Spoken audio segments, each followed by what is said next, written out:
Hello and welcome back. It's Dr. Usman Chohan with Dr. Carlos Yebra Lopez. We are both co-authors of this new book, Critical Polyglot Studies. It's something very exciting. We are celebrating, and now we're talking about part two.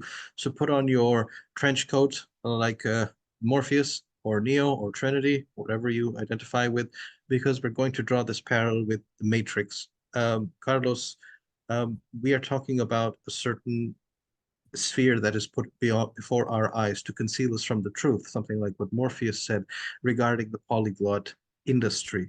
What are we talking about? What does this polyglot industry do? And how do the edges of that diamond, you previously had mentioned there's four corners to it, four agents in it, they connect and then they reinforce that industry. So the industry feeds the matrix and then draws upon the forces of that matrix. What is this dynamic? What are we talking about? Let's break it down then. What is the polyglot industry? As we said, is the ensemble of four sectors which are mutually reinforcing. First sector, social media platforms. Second sector, language learning applications. And then you have polyglot gatherings and meetings and the print media. So within the social media sector, YouTube is the key piece. That's where the first videos from polyglots start, notably a famous subgenre, which goes as follows.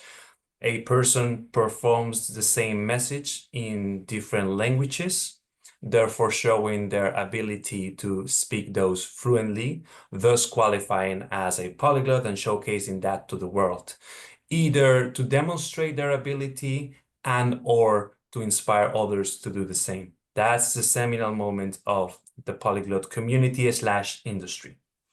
Now, as YouTube becomes commercialized with ads, monetization, etc., so does the whole of the internet and the polyglot community itself, thus turning into an industry. Then you have language learning applications, the most famous of which is, of course, Duolingo.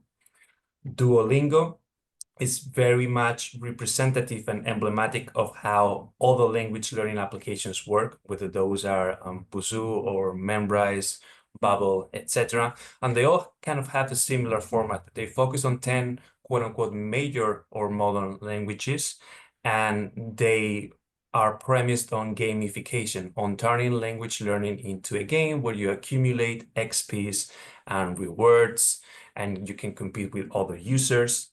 And all of them represent language as disembedded from the social context. In other words, you don't need to interact with other people to learn the language. It's something that you can break down and play as a video game at home. Then the third sector is the polyglot gatherings and meetings. Are these the same? Not really. The polyglot gatherings are typically annual or biannual, and we're making here reference to, of course, the polyglot gathering, the polyglot conference, and to a lesser extent to the language event. Now, we argue in the book that the polyglot conference is within a tension between the polyglot community and the polyglot industry, whereas we place the polyglot gathering more so at the core of the polyglot industry. And then finally, we have polyglot meetings. Those are weekly. Typically, Mundolingo is the most famous one. And the last sector will be the print media. The print media is centered around the ebook as part of the polyglot hassle, and the ebook is really the product that is representative of that sector, where YouTube polyglots who are typically not trained in linguistics share their quote-unquote original method to learn languages, which in fact is a rehashing of common sense and common methodologies that have been in the business for decades. So those are the four sectors of the polyglot industry. Would you like me to talk about how the polyglot matrix relates to that ensemble? I would, in fact, before we do that, I would like to, because we have it's a highbrow output, it's an academic output, it's very rigorous, it's very well researched. Let's take a moment to simplify this. Look at how, imagine you wake up every day like Neo in the Matrix does, and you see this world that is artificial. You feel something isn't right about it. Look at the direct, let's simplify it for the audience. You wake up and you check your YouTube and you see learn Chinese in 5 days, learn Polish in 3 minutes, learn French in 3 seconds. It's so fucking ridiculous.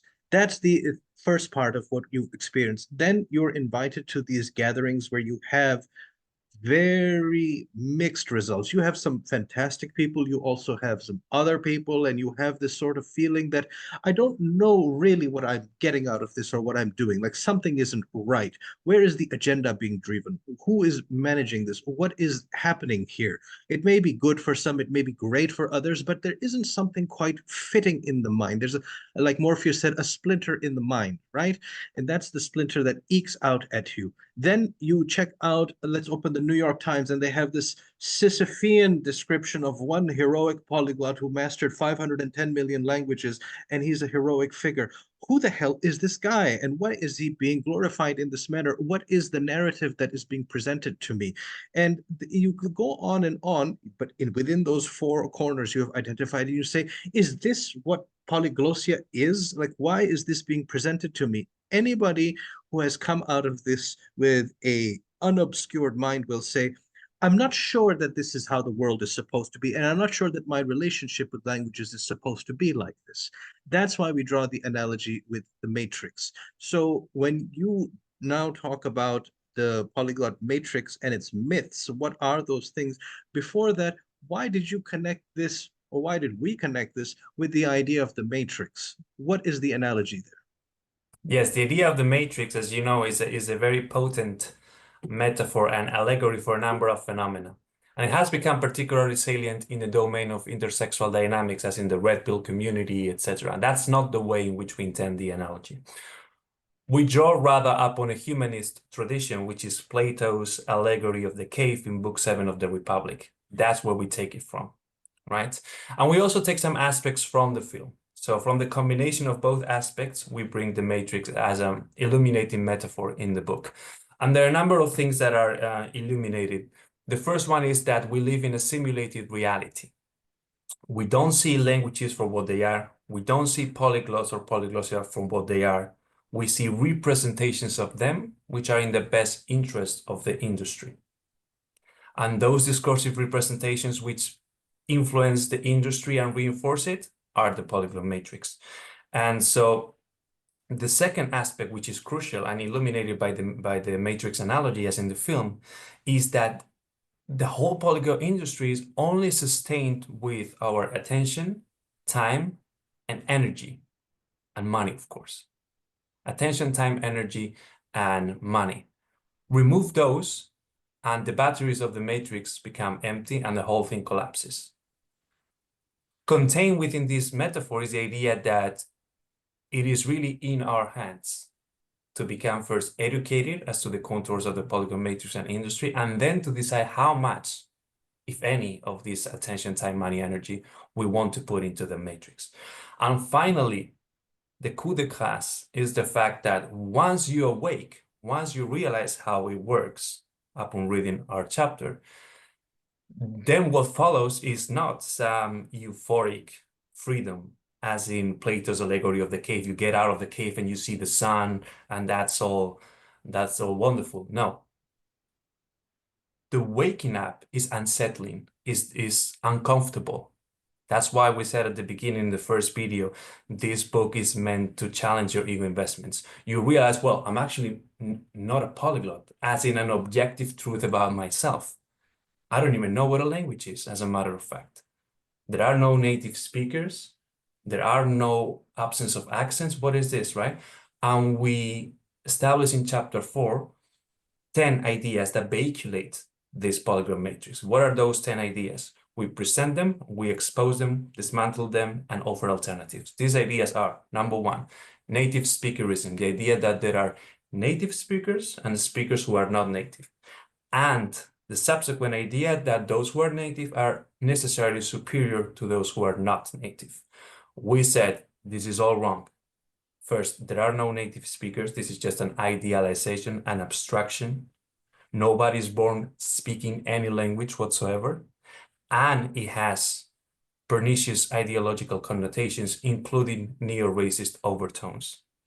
Second, just because a language is your first language, not your native, your first language, it doesn't mean that you are automatically more proficient. As a matter of fact, most L1 speakers of languages do not have a C2 level of proficiency, because in addition to that being your first language, which helps, but is not necessarily the cause of your proficiency. You also need to be highly educated in that language, and most people are not.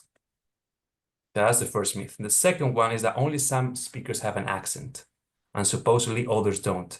That's when somebody says, "Oh, do I hear an accent? Oh, do you have an accent? What's their accent from?" It's like everybody has an accent, because accent just means intonation. So it's the very means by which we speak. So that speaking without an accent will be the equivalent of typing without a font. So when people say you have an accent, they mean your accent is not standardized.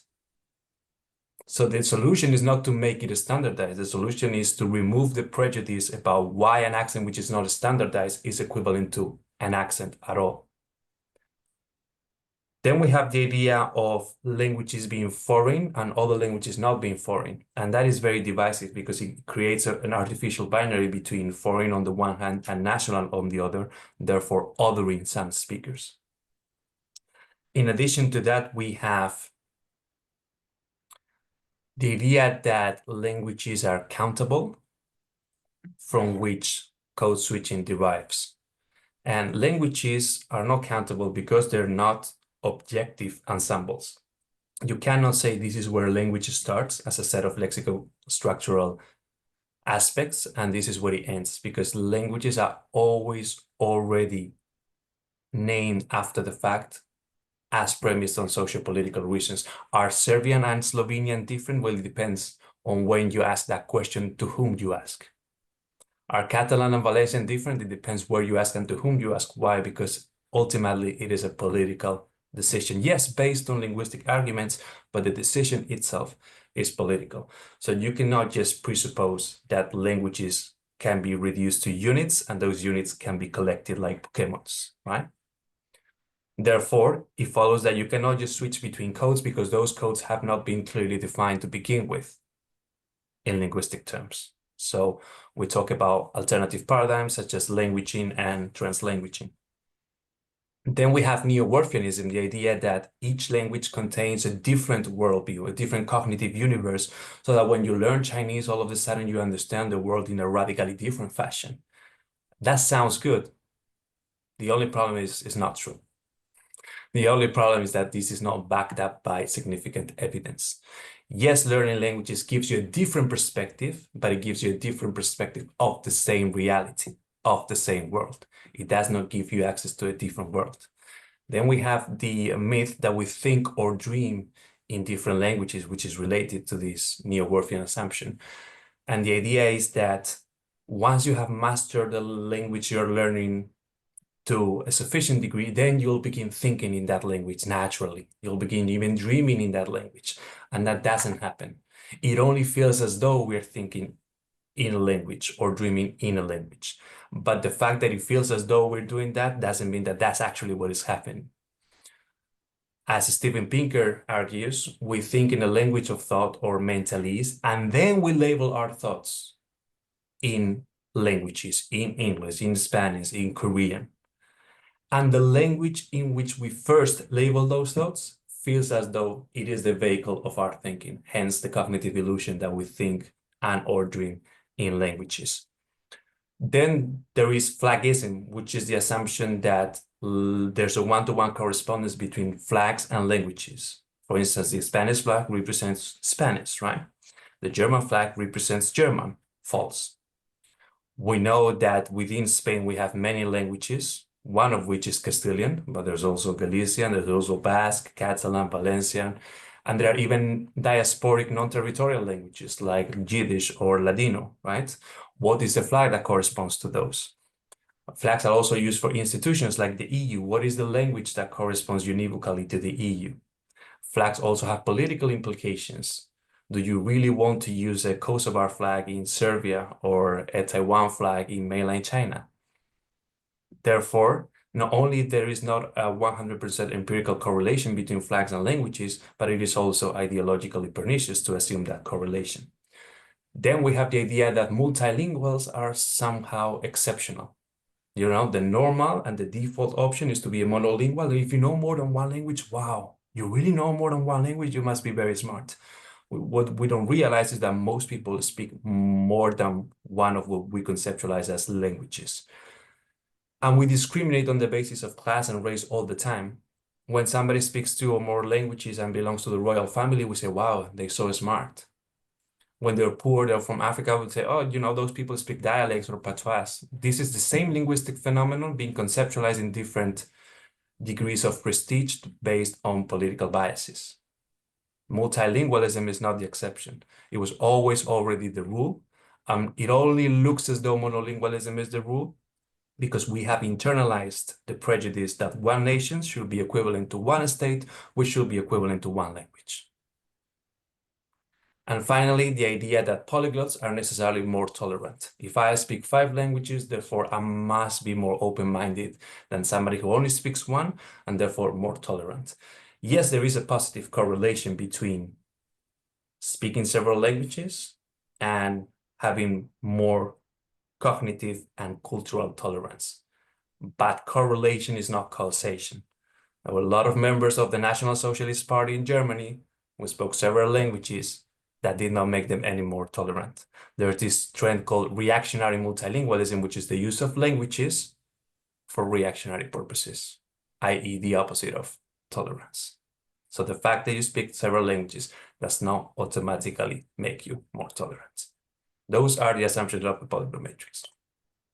Excellent. Now, given that you have shared the key myths propagated by the polyglot matrix, the polyglot industry feeds into this matrix, also draws from it. It is a reinforcement relationship both ways. I'm just going to summarize these 10 points because these are things worth thinking about. In your area of expertise, these things are well known, but when you look at the practitioner elements of polyglossia, in HYPIA or otherwise, you do feel these every day, all the time, to various degrees, depending on how exposed one is. First thing you said, there's this idea of a native speaker. This is my native language. And therefore, somebody else who is a non-native. This creates, opens a can of worms of problems. The second you said was that there is an accent thing. You have an accent. I don't have an accent when I talk. You sound funny. You have an accent. This is a can of worms. It's not even true. So everybody has an accent. Then there's the idea that there are like normal languages and then there are foreign languages. This is, just hearing it sounds awful, but we argue through why and what it means. The fourth is that you think in languages. This one is very captivating. It's very tantalizing because when you dream or you think, a daydream, for example, you feel that, well, I was clearly dreaming in English, but no, there is a mentalese that the brain pre-linguistically thinks about, and then it comes through. But you see this all the time in the manifestations of the polyglot industry, the 4 corners of the diamond that you've highlighted. You see it all the time being used, and tacitly it is very prevalent because it's so tantalizing as a possibility. Then there's the idea that is deep. It's like it's inextricable from something like HYPIA, but other places as well. How many languages do you speak? Well, 4, 6. This is an act of condensing so much into discrete countable entities, which is not the reality of language. That's not how you are 7. That's not how it happens. Then the idea of code switching, you mentioned the neo-Worfianism. So, they have different perspectives because they have different reality. That's not how it actually works. Very exaggerated notion because it also is tantalizing. Then the obvious one, but people use this extraneously and, without any hesitation. This is the language, this is the flag, they go together. In fact, this is not how it happens. There's a deep political history behind that. We can explain it as we do in the book.